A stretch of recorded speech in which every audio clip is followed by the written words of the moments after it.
Mwene data nshuti y'Imana nongeye kukwishimira kandi nshimira Imana yaduhaye amahirwe yo kwiga iki gitabo cy'umugenzi kandi tukagisobanura twifashishije ibitabo by'umwuka w'ubuhanuzi. Imana iguha umugisha cyane. Njyewe ndi Musoni Flavien, uyu ni wa mwanya udasanzwe wo kwiga ijambo ry'Imana aho twiga icyo gitabo cy'umugenzi. Uyu munsi dufite igice cya 6. Reka tubanze dusenge. Uwiteka Mana nziza, izina ryawe rihabwe icyubahiro. Uko wagiye ubana natwe mu bihe byashize twarabishimye, kandi tugushimira yuko uko turushaho kwinjira mu bihe bigoranye ariko nawe urushaho kutubera inshuti ya bugufi, ukatubera Imana, ukatubera umukiza, ukatubera uwo dukesha byose. Izina ryawe rihabwe icyubahiro. Twatangiye iki gitabo tusaba ngo imbaraga zawe zizagaragare muri twe kugira ngo udukorere urugendo, kuko twebwe nta mbaraga dufite, kandi hari icyo watangiye gukora muri twebwe. Twizeye neza yuko uzagisoza mu izina ryawe. Reka rero ubane natwe muri iki cyigisho kugira ngo Mwuka Wera afate ibitekerezo byacu abyerekeza aho dushobora kubonera imbabazi no kubabarirwa, aho dushobora kubonera amateka mashya, aho dushobora kubura imitwe abagendaga bunamye bakema mu izina ryawe. Reka muri iki cyigisho amasezerano wasezeranije abana bawe, imbaraga ya Mwuka Wera irambura ikiganza cyacu kugira ngo tuyashyikire ahinduka yacu. Tubisabye mu izina rya Yesu, amen. Inshuti mwene data, nongeye kuguha ikaze muri iki cyigisho, igitabo cy'umugenzi volume ya mbere, igice cya 6, icyigisho cyitwa irembo. Mu magambo make tugiye kwigana uburyo umuntu w'Imana igihe arimo gukomanga ku irembo kugira ngo akingurirwe akwiye no gutegereza. Ni umuco mwiza niba Imana yaraguhagurukije ari yigutangije uru rugendo. Aho gutegereza, Imana izagutoza gutegereza udatinze. Aho kwirukanka, Imana izakwihutisha, kandi aho guhagarara, Imana izahaguhagarika. Kubera iki? Imana niyo ituyoboye muri uru rugendo rwo kwihana. Nshuti zanjye, muri iki gitabo batangira, muri icyo cyigisho cya 6, batangira bavuga ngo Mukristo agenda yihuta cyane, ntiyagira uwo bavugana mu nzira, kandi umubajije ijambo ntamusubize, ahubwo agenda nk'uca ahabuzanywa. Ntiyabasha kwibwira ko avuye mu kaga ataragera mu nzira, yaretse akumvira inama ya bwenge bw'isi. Hashize umwanya agera ku irembo. Hejuru y'iryo rembo hari handitswe ngo mukomange murakingurirwa. Matayo 7:7. Akomanga ubwa mbere n'ubwa kabiri, arakomeza agira kenshi kandi aririmbisha ati, ab'imbere ndabasaba mwemere ko ninjira, nubwo nyiri iyi nzu mwiza nzi ko namugomeye, simbikwiriye na hato, ariko anyinguriye sinzasiba iteka ryose kuririmba ishimwe rye. Kuri paji ya 26, nyuma ku rugi rw'irembo haza umuntu witwaga Rukundo. Aramubaza ati, urinde? Uturutse he? Urashaka iki? Mukristo ati, ndi umunyabyaha ubabajwe n'ibyaha byinshi bindemereye. Nturutse mu mudugudu w'irimbukiro, ndajya ku musozi Siyoni kugira ngo nkizwe umujinya wenda gutera. Noneho ndashaka kumenya yuko wemeye kunkingurira, kuko nabwiwe yuko inzira ijyayo ica muri iri rembo. Rukundo ati, ndabyemeye rwose. Avuze atyo aramukingurira, maze Mukristo akinjira, wa wundi amukurura kumwinjiza vuba. Mukristo aramubaza ati, unkururiye iki? Undi ati, hafi y'iri rembo hariho igihome gikomeye Bezebuli. Musoma muri Matayo igice cya 12:24. Bezebuli niwe mutware wacyo. Uwo niwe n'abo babana barasa abegereye iri rembo kugira ngo bapfe batarinjira.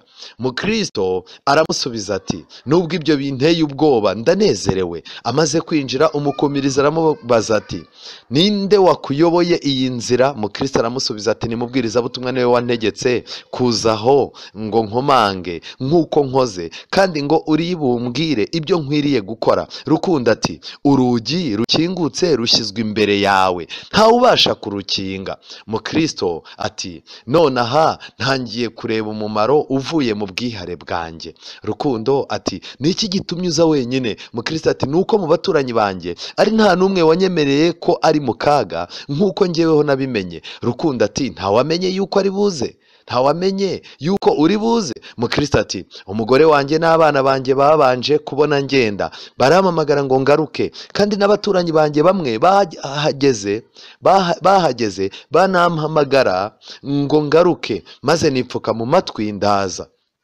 Rukundo ati ntawagukurikiye ngo akoshye kugaruka. Mukristo ati mudakurwa ku ijambo na Nyamugirya nino bankurikiye, maze babonye yuko ntabakundiye mudakurwa ku ijambo asubira yantuka, ariko Nyamugirya nino azana nanjye umwanya muto. Rukundo ati niki cyamubujije kugera aha? Mukristo ati twazanye kugera aha twegereye ku isayo gahinda gasaze dusangamo gitunguro, maze uwo muturanyi wanjye Nyamugirya nino akuka umutima ntiyakunda gukomeza inzira, ahubwo agana ku ruhande rw'isayo rugani wabo. Arisayura arambwira ati ngusigiye icyo gihugu cyiza aba ari wowe ukiragwa wenyine, maze tugenda intatane. Akurikira mudakurwa ku ijambo, njyeweho nza kuri iri rembo. Rukundo ati nishyano ndamubabariye, mbega akunda ubwiza bwo mu ijuru, urukundo ruke rutamwemeza kwihara ngo abone ibirushya naho ari bike. Mukristo ati ibya Nyamugirya nino mbivuze uko biri, ariko navuga n'ibyanjye ntibyabiruta.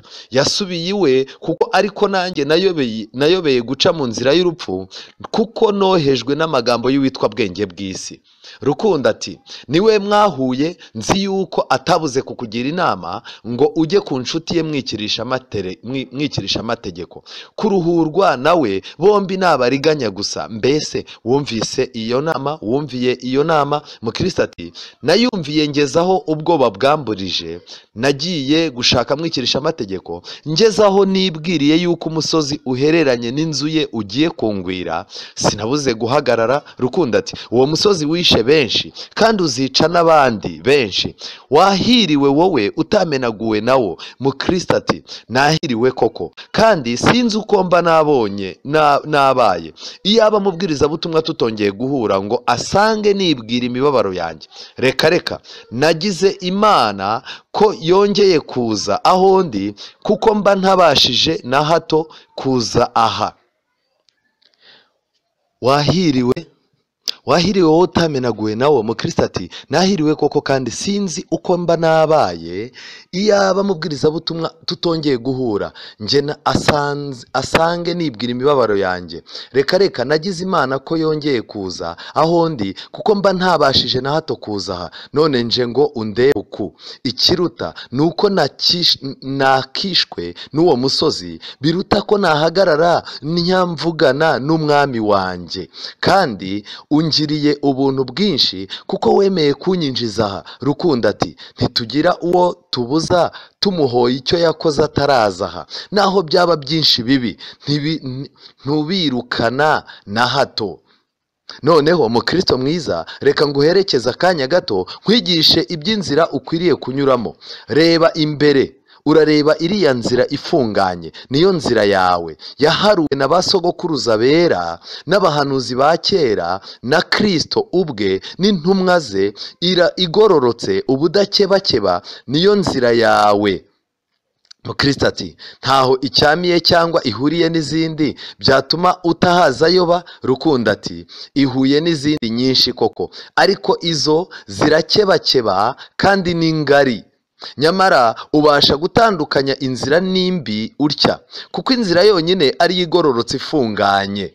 Maze ndota Mukristo amubaza kandi yuko abasha kumukuraho umutwaro ahetse, kuko yari atarawukurwaho kandi atabashije kuwikuraho na hato. Rukundo ati ihangane n'umutwaro wawe ugere ahantu ho gukirizwa, kuko ariho uzawuvishiriza mu mugongo wawe ukagwa. Maze Mukristo arakenyera yitegura kugenda. Rukundo aramubwira ati niwicuma umwanya uragera ku nzu ya musobanuzi, ukomange ku rugi ari bukwereke ibyiza cyane. Maze Mukristo amusezeraho, nawe amusezeraho ati ku Mana. Reka dusangire rero iyi ncamake. Icyambere, Mukristo hano yatinye undi muntu wamugira inama mbi akurikije ubuyobe yari yaguyemo ahura na bwenge bw'isi. Ndagira ngo mbabwire ngo mu bigendanye n'iby'Imana umuntu aba akwiye kugira experience. Iyo umuntu yagushutse ntabwo ari byiza kongera gushukika. ni ukuvuga ngo ibintu twaciyemo, intege nke zaturanze, no guhubuka no gufata imyanzuro itari myiza yatubayeho, uko tugenda dukura mu by'umwuka niko tugenda twirinda abantu nk'abo batugushije mu bibazo. Rero ukwiye kwanga umuntu wese wakwangisha umusaraba akagucisha indi nzira. Hano ikintu gitangaje ni kimwe, Mukristo yarakomeje yihuta, arangije agera ku irembo. Iri rembo yagezeho, hejuru yaryo hari handitswe amagambo akomeye manini yanditse ngo mukomange murakingurirwa. Irembo rya mbere umunyabyaha ahamagarirwa gukomangaho byihutirwa ni irembo ryo gusenga. Nshuti zanjye, mu gusenga harimo irembo, gusa nanone nta muntu wasenga atari Imana yamaze kumwumvisha icyo asengera icyo ari cyo. Kenshi na kenshi hari igihe irembo ridukingurirwa tugakomanga tuje kubwira Imana ibibazo by'umubiri gusa, ibibazo by'amafaranga yabuze, minerivare z'abana zabuze, amafaranga yo kwishyura ubukode bw'inzu, ikibazo cy'ubukwe, ikibazo cyo kugira ngo ubone ku ishuri n'ibindi byose. Ariko nagira ngo mbabwire, abantu bashobora gukomanga ijuru rikabumva bwangu ni abantu bakomanga kugira ngo bakurweho umutwaro. Nshuti yanjye rero, iri rembo nk'uko iri somo ribisobanura neza ryo muri Matayo, aho Bibiliya yabivuze neza muri Matayo igice cya 7:7 avuga ngo mukomange muzakingurirwa, musabe muzahabwa. Iri rembo rishushanya amasengesho. Nshuti yanjye, nagira ngo mbabwire ngo gusenga ni ikintu gikomeye cyane gikingurira umuntu urugi, akabasha gutangira kumva iby'Imana, agatangira kubasha kubwira Imana ibimubabaje n'ibimugoye, kandi agatangira no kumva ibisubizo by'Imana. Ni ikosa rikomeye kuba umuntu yakwiyumvamo ko azakurwaho umutwaro ataragira amahirwe yo gukingurirwa urugi kugira ngo abashe gusenga. Yakomanze kenshi aririmba indirimbo z'uko yahemutse, ariko asaba gukingurirwa. Mu ndirimbo ye, ni indirimbo itangaje cyane.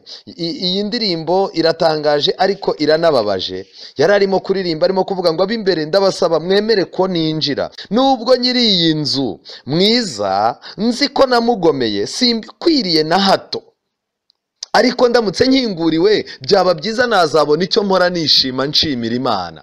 Nshuti zanjye, nagira ngo mbabwire ngo dukwiye gusenga. Mu masengesho yacu ntihakwiye kumvikanisha yuko turi beza, hakwiye kwerekana ko turi babi, ariko tukanagira icyizere yuko turakingurirwa kandi Imana ikaduha amasezerano yayo. Rukundo yakomeje amukurura kuko yarakomanze umwanya, noneho biba ngombwa yuko Rukundo amukurura. Rukundo amukuruye, amaze kumukingurira, Rukundo yaramukuruye. Se Rukundo ninde? Nta gushidikanya uyu Rukundo ni Yesu Kristo, kuko ndaza kubereka igihamya kibyerekana yuko, ndagira mbabwire ngo yaba guhaguruka mu mudugudu urimbukiro, urugendo rwose. Hano Yesu yiswe Rukundo, ejo bundi yari yiswe Irembo. Ikindi nagira mbabwire ngo tuzakomeza kugenda tubona Yesu yagiye agira amapica atandukanye n'amazina atandukanye, ariko ari we ugenda ayobora uyu munyabyaha kugeza igihe umunyabyaha azagerera i Siyoni. Nta ntambwe n'imwe twatezwa n'umuntu, nta ntambwe n'imwe twatezwa n'imyumvire dufite ku by'ijuru, oya, ahubwo buri ntambwe yose Kristo araza akaba ari we udukorera.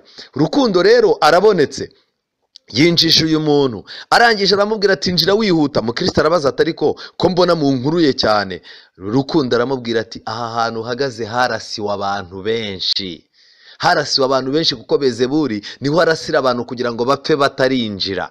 Kandi mu by'ukuri niba munabibona, uru rurembo, iri rembo nta muntu uryinjiramo apfuye, oya, nta muntu upfira mu gakiza agitangira agakiza, oya.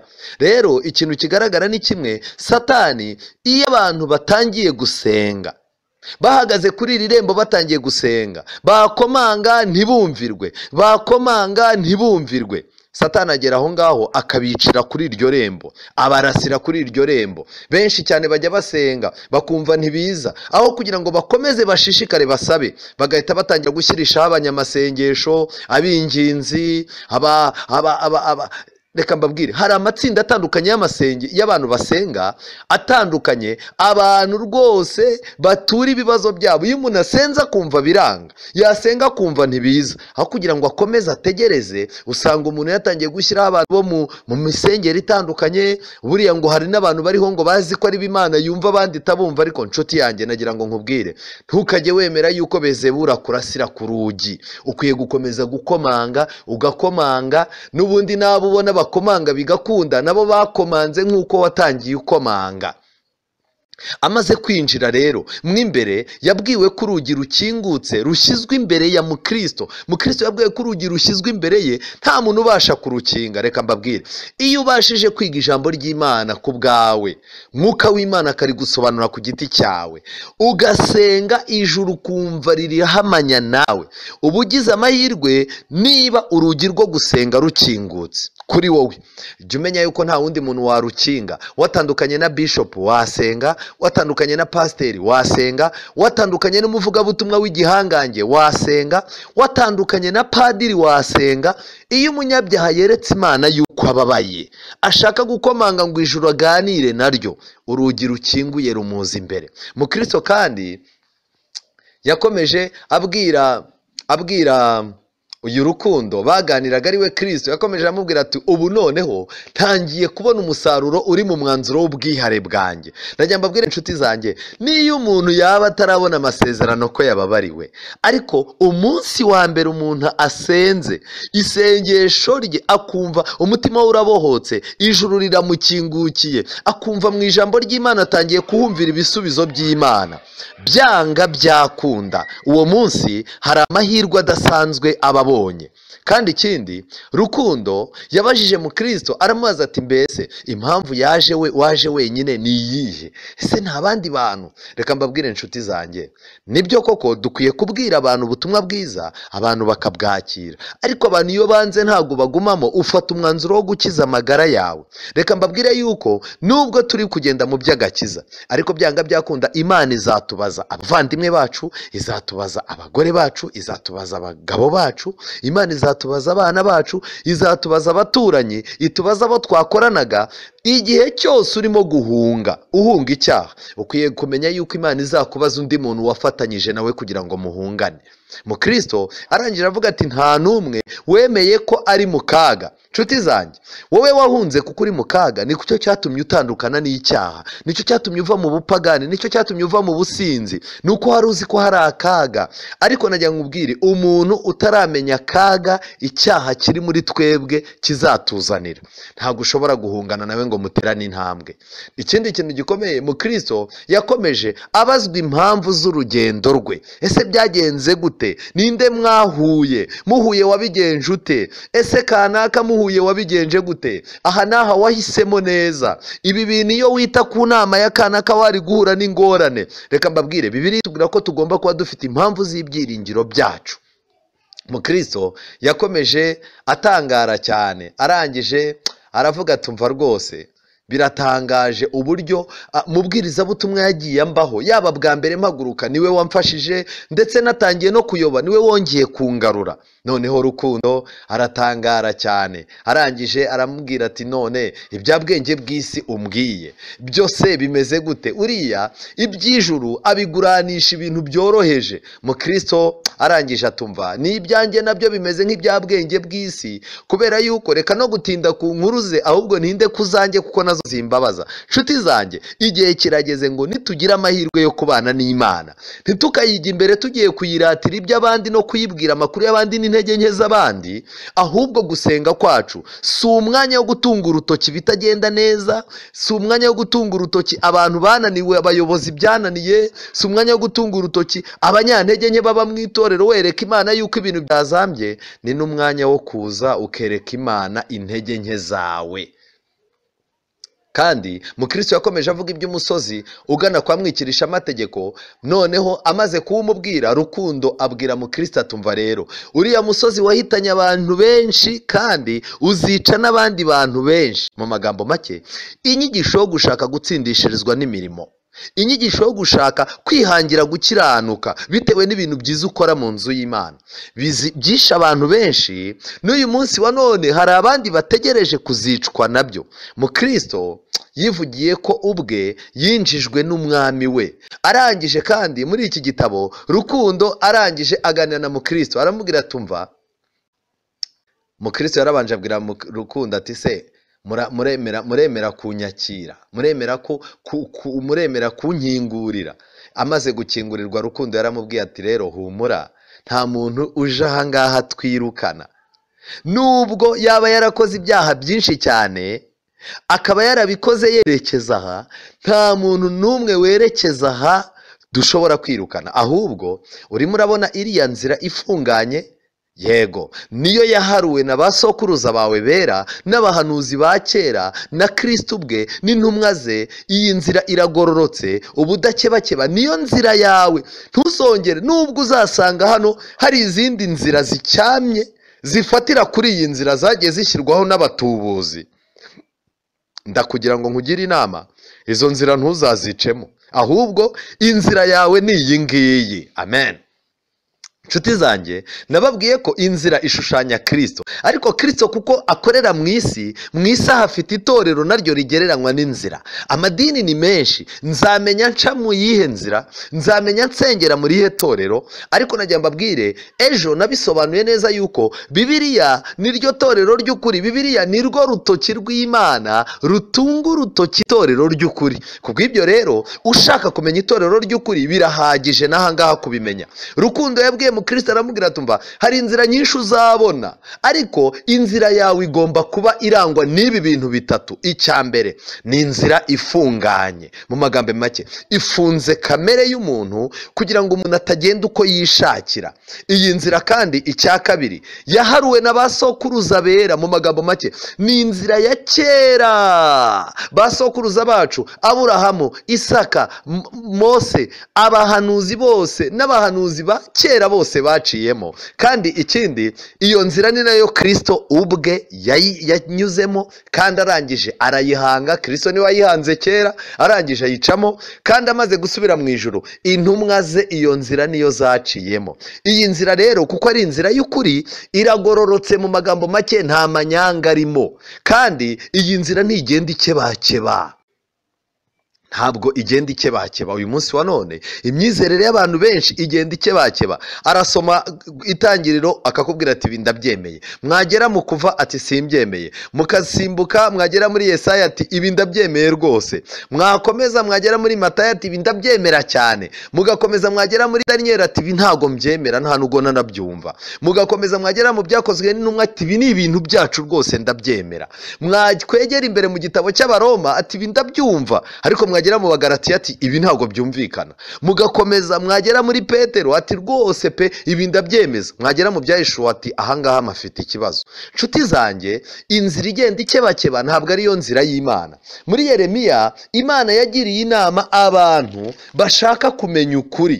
Ese iyi nzira y'ukuri ni iyihe? Yeremiya igice cya 6. Nshuti yanjye, ndabizi ushobora kuba unteze amatwi nawe umaze igihe kirekire wibaza inzira wacamo iyo ariyo, nk'uko Mukristo yari afite inzira. Kandi muzabona muri iki gitabo cy'umugenzi buri gihe iyo Mukristo ataye inzira ahura n'akaga. None twebwe inzira tuyirimo. Yeremiya igice cya 6 umurongo wa 16. Uwiteka avuga atya ati, nimuhagarare mu nzira. Ndimo ndasoma umurongo wa 16, Yeremiya 6. Uwiteka avuga atya ati, nimuhagarare mu nzira murebe kandi mubaririze inzira za kera. Amen. Aho inzira nziza iri aba ariyo munyuramo, niho muzabona uburuhukiro mu mitima yanyu. Ariko barahakana bati ntituzayinyuramo, kandi nabashyizeho n'abarinzi nti nimutegere amatwi ijwi ry'impanda. Ariko barahakana bati ntituzayatega. Mu magambo make, hano muri Yeremiya Imana yakanguriye abantu kwitoza guca mu nzira y'ukuri. Abantu baranga. Imana irangije iti byibuze inzira y'ukuri niba munayanze byibuze nimubaririze. Ese nshuti zanjye, imisengere dufite, inyigisho dufite, izi nyigisho zari ziriho mu gihe cya Mose, mu gihe cya Adamu, abantu batsindishirizwaga n'imirimo, cyangwa Adamu ubwe yagiye kuva muri ubu buzima abizi yuko gukira bikomoka ku ntama ishushanya umwana w'intama watambwe ku kuremwa kw'isi? Ese mu gihe cya Aburahamu yigeze atsindishirizwa n'imirimo? Oya, ahubwo Aburahamu yatsindishirijwe no kwizera, ariko nanone kwizera kwe kugaragazwa n'umurimo yakoze wo kumvira ibyo Imana ishaka, azamukana umwana we Isaka ajya kumutamba ku musozi wa Moriya. Nshuti yanjye, ese Mose mu gihe cye amategeko y'Imana yavugaga ko nta kamaro afite, kandi Imana yaramaze imbere y'Imana iminsi 40 kugira ngo ahabwe amategeko? Ese yari kwicara akavuga ko amategeko ntacyo amaze? Nshuti zanjye, ibi bintu birakomeye cyane kandi dukeneye kubitekerezaho. Mukristo yakomeje aganirana na Rukundo yakomeje aganira na Mukristo, ariko na Mukristo aganira na Rukundo. Arangije Rukundo abaza Mukristo, aramubwira ati se waba waragiye uhura muri ino nzira, wagiye ubona izindi? Mukristo ati rwose nagiye nzibona. Rukundo ati yego, iyi nzira yacu, iyi nzira ihuye n'izindi, ariko zo zigenda zikebakeba kandi ni ngari. Mu magambo make, muze kujya muri Matayo murebe, Yesu yavuze iby'inzira ngari abanyabyaha bacamo itababangamiye, abantu bizera ibintu byose, bakarya byose, bakanywa byose, bakambara byose, bakagenda uko bashatse, bakizera ibintu byose kandi bakiringira ibintu bibonetse byose, ariko inzira twebwe ducamo inyuranye n'izo. Mukristo arangije ate se wantura uyu mutwaro mfite kumereye nabi? Ariko arangije Rukundo aramureba aramubwira ati ihangane ukomeze, hari aho wateguriwe gukirizwa uyu mutwaro. Mu magambo make, kuki yarahuye na Rukundo ntahite agira gute? Ntahite amutura umutwaro. Nshuti zanjye, gukurwaho umutwaro, kubabarirwa ibyaha, bisaba yuko umuntu abanza kumenya icyo Kristo yamukoreye, kandi yarangiza akamenya ko urupfu rwa Kristo ari we rwarebaga. Haba hari ibintu byinshi umuntu akeneye kumenya bigendanye n'umusaraba w'icyo Kristo yakoreye i Karuvari. Kubw'ibyo rero, ntabwo umunsi wa mbere umuntu amenye ko umwami Yesu ariho, ngo amenye yuko umwami Yesu yabayeho. Ubwo bumenyi gusa ntabwo bihagije. Birahagije yuko iby'i Karuvari ugomba kumva ko bifitemo uruhare. Mu gihe umuntu atarumva yuko ibyabereye i Karuvari, igihano cy'icyaha Kristo yahawe, uwo muntu yari agifitemo uruhare, byanga byakunda gukira cyangwa se kubabarirwa, gukurwaho umutwaro ntibibareka. Njye ikintu babwira, tugomba kubanza kwikorera umutwaro w'ibyaha byacu, tukikorera umutwaro w'uko urupfu rwa Yesu ari twe rushinjwa. Noneho iyo tumaze kubimenya, tumanika amaboko, aho niho gutabarwa kwacu kuboneka. Rukundo rero yakomeje amaze kubwira Mukristo, aramubwira ati nugera imbere uragera ku nzu ya musobanuzi, ukomanga urugi, ari bukwegere, ari bukwereke ibyiza cyane. Mu magambo make, ntabwo umuntu agomba guturwa umutwaro atarasobanurirwa iby'i Karuvari, atarasobanurirwa iby'Imana, atarasobanurirwa ibintu bidasanzwe Imana yakoze. Nshuti zanjye rero, uyu munsi wa none hari igitabo nifuza yuko tuza gusangira amateka. Ni igitabo cyitwa Uwifuzwa ibihe byose. Nababwiye ko iki gitabo kimfasha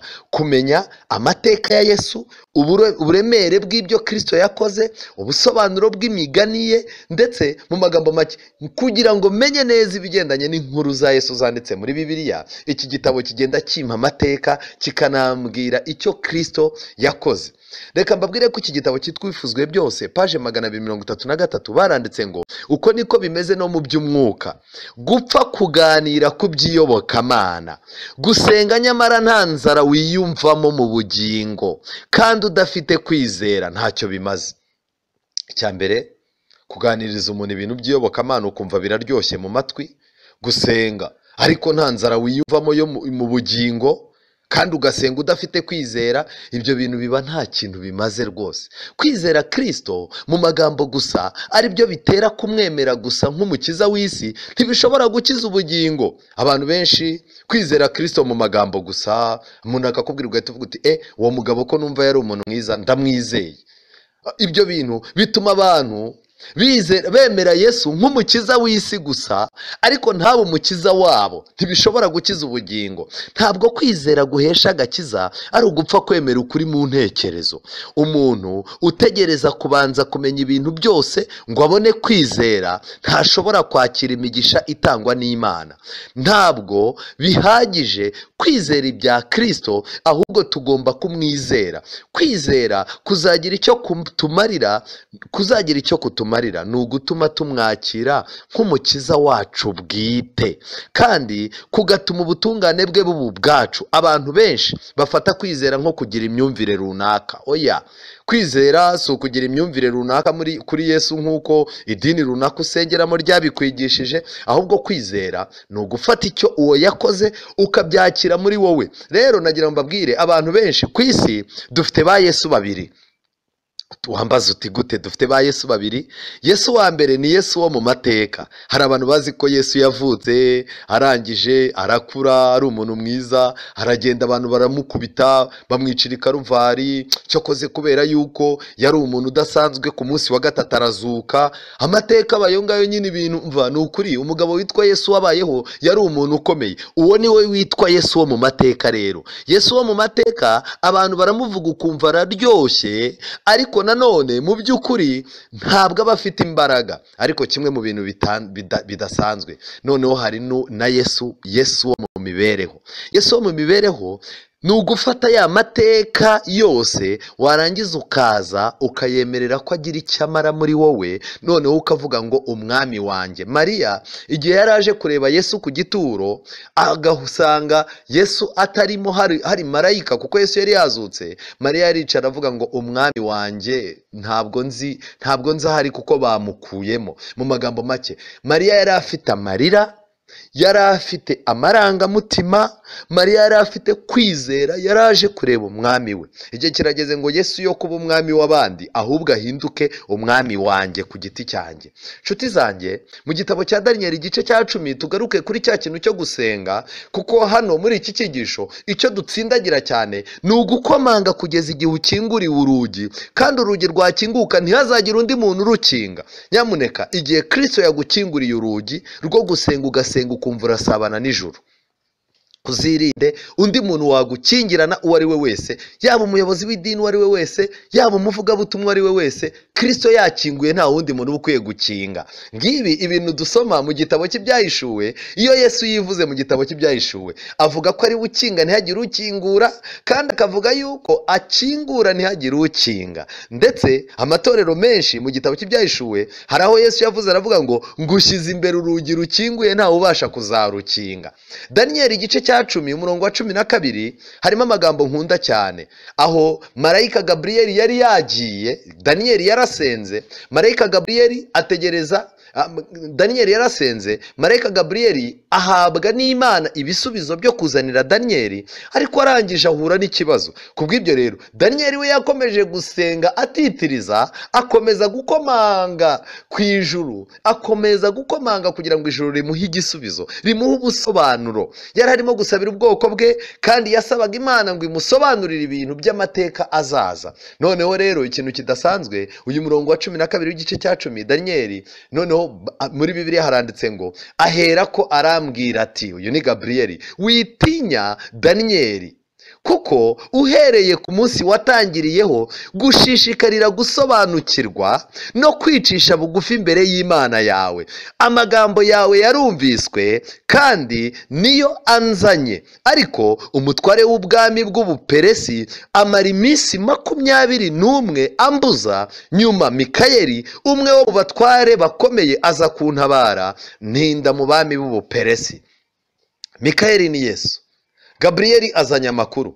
Daniyeli akimara gusenga yahise yumvirwa, akimara gushakashaka gusobanukirwa n'iby'Imana, gusenga yicishije bugufi imbere y'Imana, yahise yumvirwa, kandi ibisubizo Imana yahise ibihereza Gabriyeli. Ariko ibyo bisubizo Gabriyeli agiye kubizana agongana n'umwami w'Ubuperesi. Umwami w'Ubuperesi yari arimo gutegura jenoside yo kwica abantu Imana yapangaga gucyura. umugambi w'Imana uratangaje. Noneho rero kuba Daniyeli yari guhabwa ubuhanuzi, agahabwa amasezerano y'uko ubwoko bwe buzataha, ariko n'ubundi jenoside ikaba bugapfa, ubu urumva ko Imana ntabwo yari kuba ari umuyobozi w'amateka. Niyo mpamvu rero marayika Gaburiyeli yabanje guhangana n'ibitekerezo by'uyu mwami wateguraga ubu bwicanyi, arabanza mukuramo cya kintu kibi kugira ngo imigambi y'Imana itazagira ikintu kiyivangira. Noneho arangije, hashize iminsi, musome, nyuma Mikayeli umwe wo mu batware bakomeye aza kuntabara. Mu magambo make, guhangana n'ibitekerezo by'umwami w'Ubuperesi, Gaburiyeli yaragerageje biramunanira kugira ngo akuremo iki gitekerezo kibi uyu mwami. Bisaba yuko Mikayeli, wa wundi ujya uhagarikira abantu b'Imana, Mikayeli bisobanura ni amagambo abiri, Mika usa, ufite ishusho, Eri Imana. Mu magambo make Pawulo yabisobanuye neza avuga ngo uwo niwe shusho y'Imana itagaragara. Kristo rero niwe wiyiziye. Kubw'ibyo rero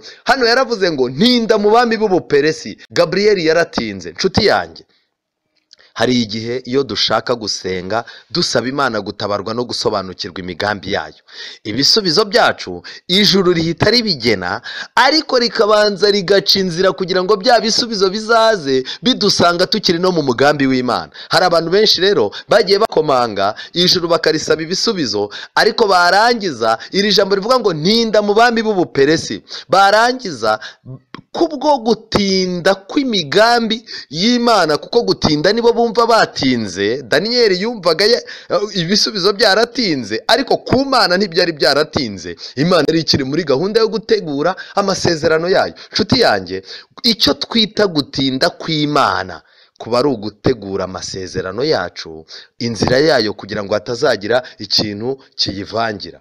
Abefeso igice cya 6:18, Pawulo yaravuze ngo musengeshe umwuka iteka mu buryo bwose bwo gusenga no kwinginga. Muri ubu buryo bwo gusenga rero, ntabwo uburyo bwa mbere bwo gusenga ari ukugenda ngo ujye ucengere mu giti, ngo uburyo bwa kabiri bwo gusenga bube kujya mu rutare, uburyo bwa gatatu bwo gusenga bube kujya ahantu amazi amanuka ngo amazi ajya kumenekaho, uburyo bwa kane bwo gusenga wikingirana umara iminsi 20-30 utarya n'abantu batakubona. Oya, uburyo bwose bwo gusenga, nagira mbabwire ngo gusenga ni uburyo bwo gusabana n'Imana. Kubw'ibyo rero ni byiza gutekereza ku Mana, kuririmba buriya nabwo ni uburyo bwo gusenga, kwiga ijambo ry'Imana ni uburyo bwo gusenga, no gupfuka mukabwira Imana yawe ibikuruhije nabwo ni uburyo bwiza bwo gusenga. Pawulo ati kwinginga, kandi kubw'ibyo mugumye rwose kuba maso, musabire abera. Amen. Kandi mu gitabo cy'Abakolosayi igice cya 4:2 mpafite amagambo nahasomye meza aranezeza, avuga ngo mukomeze gusenga muba maso. Mu magambo make, nubwo twaba turi abanyamasengesho ntidukwiye kubura kuba maso. Icyo nashakaga kubabwira rero ngiki, abantu benshi uyu munsi wa none bagiye mu masengesho bibagirwa ijambo ry'Imana, kuko ari ryo rituma tuba maso. Kubw'ibyo rero ijambo ry'Imana no gusenga bigomba gufatanya. Mukomeze gusenga muba maso mushima. Gushima ni indirimbo, buriya dushimisha Imana indirimbo n'imibereho yacu. Kuba maso tubifashishwamo n'ijambo ry'Imana, kandi gusenga kudukingurira ijuru, tukabasha kugirana isano n'ijuru. Kandi natwe mudusabire kugira ngo Imana idukingurire urugi rwo kuvuga ijambo ryayo, tuvuge ubwiru bwa Kristo ubwo nabohewe, kugira ngo mbwerekane nk'uko nkwiriye kuvuga. Yohana 15:7 Bibiliya iravuga ngo iki? Nimuguma muri nje, amagambo yanjye akaguma muri mwe, musabe icyo mushaka cyose muzagihabwa. Ikibazo gihari uyu munsi wa none, abantu barimo barashaka gusaba icyo bashaka cyose imbere y'Imana.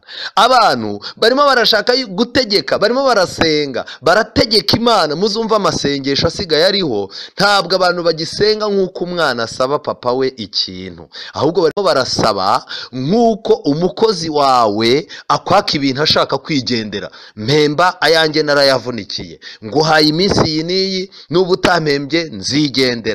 Mfata neza kuko ndi umukozi w'umuhanga, n'ingendo uzaba nta kintu usigaranye.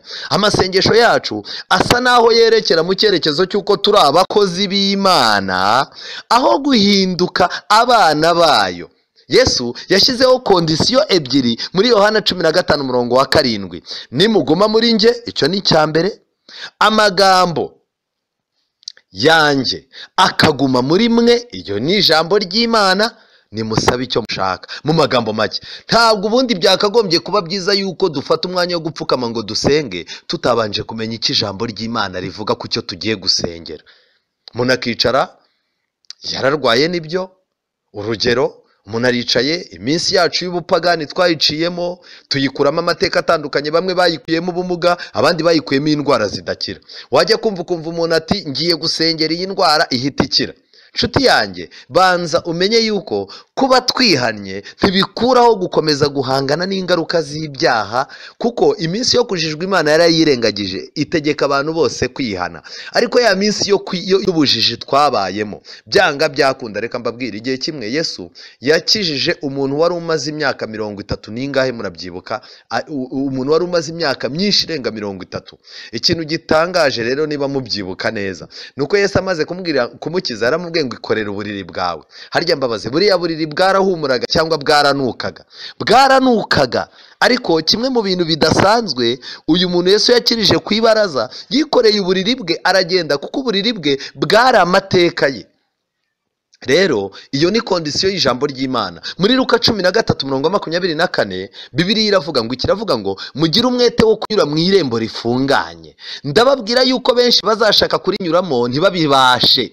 Ndagira mbabwire ngo Mukristo yaragiye ajya gukomanga ku irembo nk'uko twabibonye, ariko ndagira mbabwire ngo uyu munsi turacyafite amahirwe yo gukomanga, ijuru rikadukingurira. Abantu badafite umwanya, abantu bizinesi zatwaye, abantu iby'isi byatwaye, abantu icyubahiro cyaheranye, abantu amadini yabo yaheranye ku buryo bo ubwabo batigeze bishakira umwanya wo gukomanga. Hari igihe bazashaka gukomanga ku irembo ntibabibashe, kandi kuri icyo gihe nyir'inzu namara guhaguruka agakinga urugi, namwe mugatangira kurukomangaho muhagaze hanze muvuga muti mwami dukingurire, azabasubiza ati simbazi, sinzi naho muturutse. Abantu Yesu aziranye nabo nk'uko turimo kubibona muri Luka 13:24 ni abantu bamenyereye gukomanga ku ijuru. Uko ikibazo cyose kije barakomanga, kandi ukomanga wese azakingurirwa.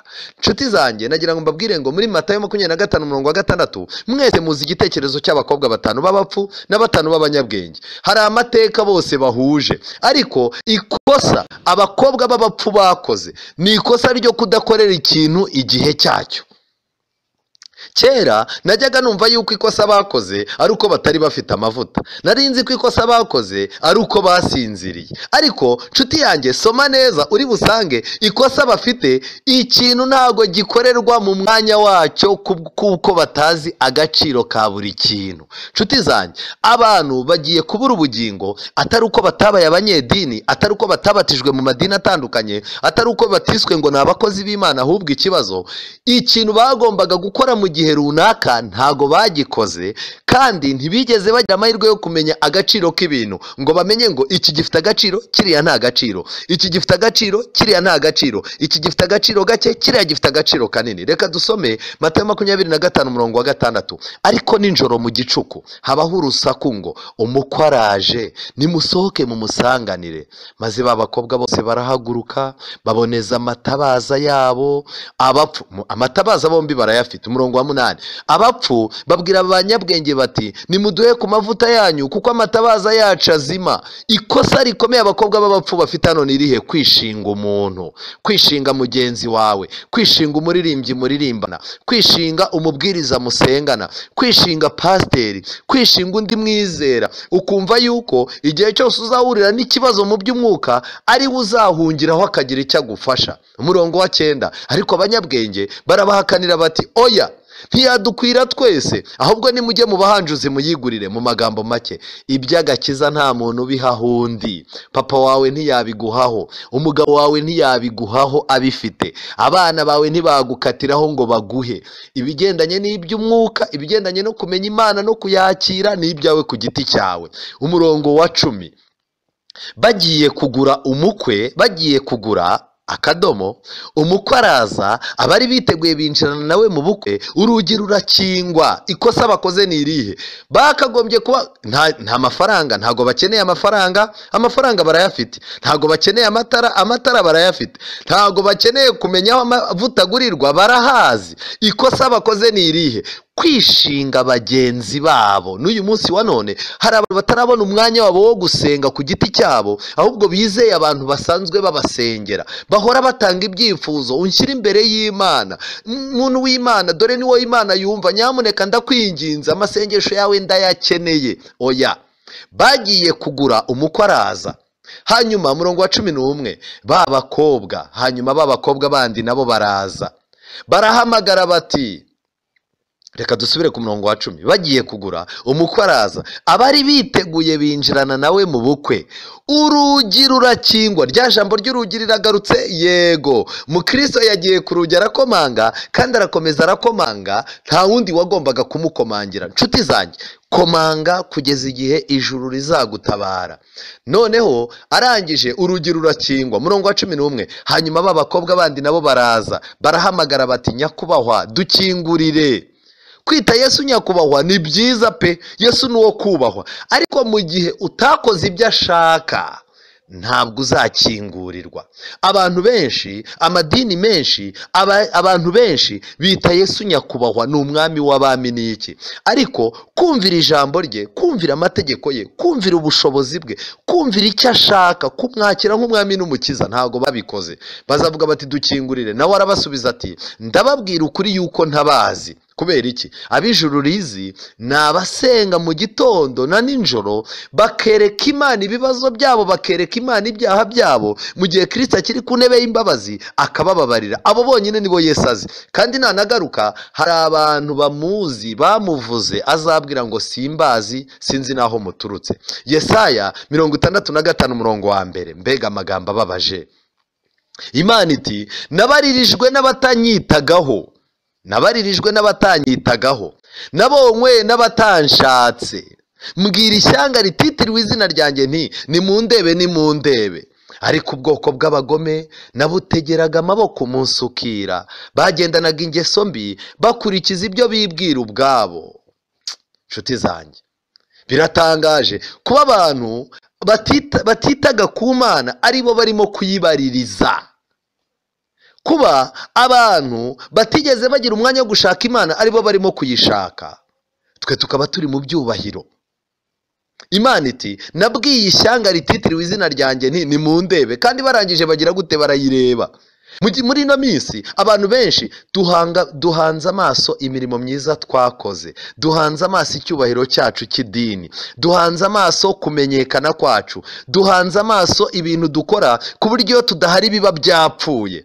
Ariko hari abandi bantu bameze nk'umukoresha w'ikoro bubitse imitwe, babwira Imana bati, Imana twitabarire, ntituzi gusenga, ntitwigeze tugira umwanya w'idini, ariko tumanitse amaboko twumvire. Aba bantu gukira kwabo kumeze nk'igisambo ku musaraba, ntibisaba ko basenga amasengesho menshi. Yohana igice cya 6 umurongo wa 37, Yesu yarabisobanuye neza. Yohana 6:37, uwo data yampaye wese aza aho ndi, kandi uza aho ndi sinzamwirukana na hato. Ndabinginze, ijambo ry'Imana mureke ridukoresha urugendo dusanga Imana. Reka mbasabe musenge Yesu kugira ngo atereke ibirenge byacu mu nzira, kandi abe ari uturarika imitima yacu kugira ngo abe ari nawe uduha aho twerekera. Hari amagambo nkunda cyane ari mu gitabo cyitwa Uwifuzwa ibihe byose. Muri icyo gitabo baranditse ngo, nk'uko iki cyaha gishuka umutima w'umuntu cyari cyarakwiriye mu b'icyo gihe, ni nako cyiganje mu bakorera Kristo muri iki gihe. Mwumva icyaha cyiganje muri twe. Ni kangahe umurimo dukorera Kristo, imibanire yacu n'abandi bidindizwa n'irari ryihishe ryo kwishyira hejuru. Ni kangahe turangwa n'ibitekerezo byo kwihimbaza ndetse no gushaka gushimwa n'abantu, kwikunda, gushaka inzira yoroshye kurusha iy'Imana yatanze, nibyo bituma dusimbuza amategeko y'Imana imihango ndetse n'intekerezo z'abantu. Yesu abwira abigishwa be aya magambo y'impanuro ati: mumenye mwirinde umusemburo w'abafarisayo n'uw'abasadukayo. Umusemburo w'abafarisayo n'abasadukayo n'uyu munsi wa none uracyahari, aho abantu barimo kwikunda, abantu bashaka ibyubahiro, aho abantu amadini arimo gushakira abantu inzira yoroshye idasaba kwihana. Imyenda umuntu yambaraga akiri indaya, uyu munsi wa none umuntu arimo arayambara agahagarara ku ruhimbi akaririmba. Amagambo, uburyo umuntu yabyinaga mu kabari akiri umusinzi, n'ubu usanga ariko umuntu ahagaze ku ruhimbi arimo kubyina. Gusa icyatandukanyeho ni uko indirimbo za Lucky Dube, indirimbo z'aba bahanzi b'isi, injyana yakomeje kuba yayindi, ahubwo noneho amagambo tuyagira Yesu: azaza njyane, amena, azanzamura, amena. Nshuti zanjye, gushaka inzira yoroshye kugushije abantu benshi mu mutego. Mu gitabo cyitwa Imigani ya Kristo, volume ya mbere, paje ya 85, nababwiye iki gitabo cyitwa Imigani ya Kristo ni igitabo gisobanura umugani wa Yesu, umugani yaciye no guhuza iyo migani kugira ngo umuntu agire icyo amenya icyo yerekezagaho. Baranditse ngo kuri paje ya 85 baranditse ngo nta kaga kariho gaterwa n'uko Imana yirengagije amasengesho y'abantu bayo, gusa aho akaga kari nuko iyo abantu bahuye n'ikigeragezo bacika intege maze bakananirwa kwihangana no gukomeza gusenga. Nshuti zanjye, abantu benshi, yaba benshi cyane ndetse natwe kenshi na kenshi, uretse Imana yagiye iturokora, Satani uyu munsi wa none arimo ararasira abantu ku rugi rwo kw'irembo, kandi abo bantu barimo barakomanga, ariko Satani akababwira ati urwo rurembo ntirubitayeho, ijuru ntiribitayeho, Kristo nta kintu azabamarira. Ndagira mbabwire ngo n'uyu munsi wa none Satani arimo ararasa abantu bagapfa batarinjira mu irembo ryo gusenga ku giti cyabo. Mu gitabo cya Yeremiya, twihuta twerekera ku musozo, Yeremiya igice cya 14 umurongo wa 20, Yeremiya yanditse amagambo akomeye. Yaranditse ngo: Nyagasani, twemeye ibyaha byacu n'ibicumuro bya basogokuruza, kuko twagucumuyeho. Ntutuzinukwe ugirire izina ryawe. Mu magambo make, Imana igirire izina ryayo. Ntutuzinukwe ugirire izina ryawe, ntukoze isoni ingoma y'icyubahiro cyawe. Ibuka we kwica isezerano wadusezeranije. Mbese mu bigirwamana by'abanyamahanga hari icyabasha kuvuba imvura? Mbese ijuru ubwaryo ryabasha kugusha imvura y'amagira? Si wowe Uwiteka Mana yacu? Nicyo gituma tuzagutegereza, kuko ibyo byose ari wowe wabiremye. Amen. Imana yiteguye kutwoherereza imvura y'itumba n'imvura y'umuhindo kuri bamwe. Ariko nshuti zanjye, icyo nagira ngo babwire ngiki: hari abantu benshi bategereje imvura y'itumba batarigeze bakira imvura y'umuhindo. Nshuti zanjye, imvura y'itumba iyo imenetse nta mvura y'umuhindo, ibintu birangirika. Nagira ngo mbabwire ngo iki ni igihe, niba utaratangira urugendo, saba ibijojoba by'imvura ya Mwuka Wera bitangire bisukwe muri wowe gake gake, kandi Imana yiteguye no kukongerera ibijojoba bitewe n'uko imbuto ziri muri wowe zigenda zikura. Nshuti zanjye, nagira ngo mbabwire, ntihagire ikindi kigirwamana icyo ari cyo cyose, ntihagire undi muntu uturangaza, ntihagire ahandi hantu hariho twajya, kandi twirinde kurambirwa vuba. Ahubwo niyo mpamvu itorero rizaba ririho mu gihe gisoza amateka y'isi rizitwa abategereje kugaruka kwa Yesu. Kubera iki? Bagomba kwihangana nubwo bakomanga bakumva ntiharimo gukinguka ako kanya. Nibihangane, byanga byakunda, mukomange muzakingurirwa, musabe muzahabwa. Imana y'amahoro itugenda imbere kugira ngo iki kintu Imana idufashe muri twebwe urugi, dore Imana irarukinguye rw'amasengesho. Twirinde gushakira amasengesho ahandi n'agakiza ahandi, ahubwo tumenye ko isano iri hagati yawe n'Imana niyo ikenewe kuruta isano ufitanye na pasiteri, kuruta isano ufitanye na bishopu, kuruta isano ufitanye n'umuvugabutumwa w'igihangange. Isano yawe n'Imana aba ariyo ureba kuruta uko wareba ibindi bintu, mu izina rya Yesu. Mana nziza, tugushimiye yuko muri wowe ariho honyine dufite agakiza. Twagiye dukomanga kenshi, abenshi bakivumbura bakabivamo, abandi bagiye bakomanga babona batumvwa bagashakisha abandi bantu bazwi kumvikana cyane ngo babakomangire. Ariko uyu mwanya waduhaye amahirwe, turakomanze kugira ngo ijuru ridukingurire. Twifuza kugira umwanya wo gusabana n'ijuru, gusenga tukumva ijuru ritwumva kugira ngo natwe tubashe kuryumva. Ngaho udukorere ibirenze iby'umwana w'umuntu yadukorera, ukomeze utubere rukundo kuko ari wowe udukingurira, ukadukingurira utitaye ku mibereho yacu ya kera, ukadukingurira atari uko hari ikintu cyiza twakoze, ahubwo ukadukingurira kubw'amasezerano yawe. Reka icyo dukorera abe ari cyo duha agaciro kuruta icyo abantu badukorera, mu izina rya Yesu, amen.